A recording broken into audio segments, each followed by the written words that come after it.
Salam alaikum wa rahmatullahi. Dans cette vidéo, on va calculer un exercice de résistance de matériaux donc pour une sollicitation simple traction. Donc le problème il s'agit d'un câble en traction. Donc le câble donc c'est un câble en acier de longueur 3 mètres qui supporte le poids de 120 kg. On a la contrainte normale sigma c'est 20 mégapascal et le module d'élasticité E c'est égal à 1,55 fois 10 puissance 5 mégapascal. Donc je t'ai maintenant calculer ou déterminer le diamètre minimal de ce câble qui supportera cette charge, puis déterminer son allongement.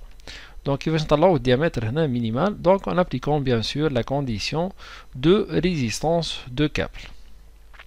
Donc nous allons l'exercice. Donc le câble il est soumis à un effort de poids.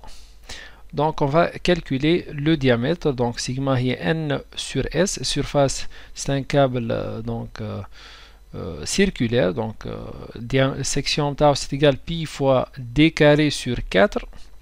L'effort n il est dû au poids. Donc le n c'est m fois g. G est 9,81 mètres seconde moins 2. Ou le poids la masse c'est 120 kg. Donc le N c'est la masse fois G, c'est égal 1177,2 newton. La section donc il s'agit d'une section circulaire, donc c'est pi d carré sur 4 avec le diamètre de l'arbre, donc c'est à déterminer, bien sûr c'est en respectant la condition de résistance.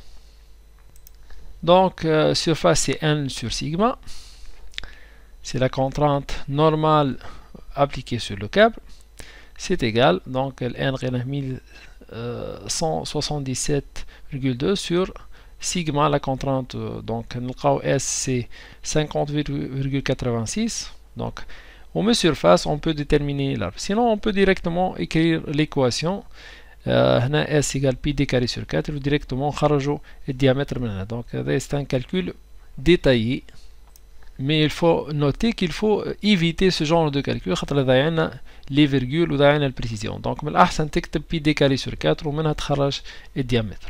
donc ال S هي pi d carré sur 4. déjà خرجنا ال S. donc le diamètre هو 4S sur pi.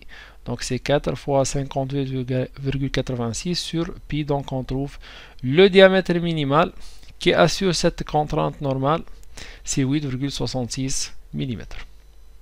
On va déterminer maintenant l'allongement, delta L. donc on a la déformation epsilon est delta L sur L0. donc delta L est epsilon fois L0 avec delta L ou l'allongement. L0 c'est la longueur avant déformation et la longueur initiale de l'arbre il y a 3 mètres. L'epsilon c'est l'allongement relatif ou la déformation. Or on a la deuxième relation d'après la loi de Hooke, sigma est E fois epsilon. donc maintenant نجمو نخرجوا bien sûr delta L. donc l'epsilon est sigma sur E avec sigma est bien sûr la contrainte appliquée sur le câble c'est 20 ou sigma est n sur S. bien sûr نعوض l'epsilon est delta L sur L0 ومنها نجمو نخرجوا delta L اللي هي c'est l'allongement. donc هنا c'est un calcul détaillé ou bien نجمو نخرجها dans une seule équation. donc epsilon delta L c'est égal à quoi? هي n fois L0 sur S fois E avec le E هي le module Young. donc application numérique, epsilon هي sigma sur le module d'élasticité, c'est 20 sur 1,55 fois 10 puissance 5. le 20 c'est en mégapascal, le E c'est en mégapascal. donc on trouve l'epsilon sans unité. On peut par la suite déterminer delta L اللي هو epsilon fois L0. donc on trouve delta L finalement c'est égal à 0,387 mm. bien sûr delta L L0 plutôt c'est en millimètres. نلقاو delta L en millimètres. إذا كان حطيت L0 en mètres bien sûr delta L c'est en mètres. donc finalement donc le diamètre minimal pour avoir une contrainte normale qui ne dépasse pas 20 mégapascal هي 8,66. donc un diamètre qui résiste à cette contrainte.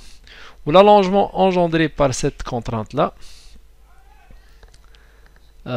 c'est égal donc 0,387 ملم.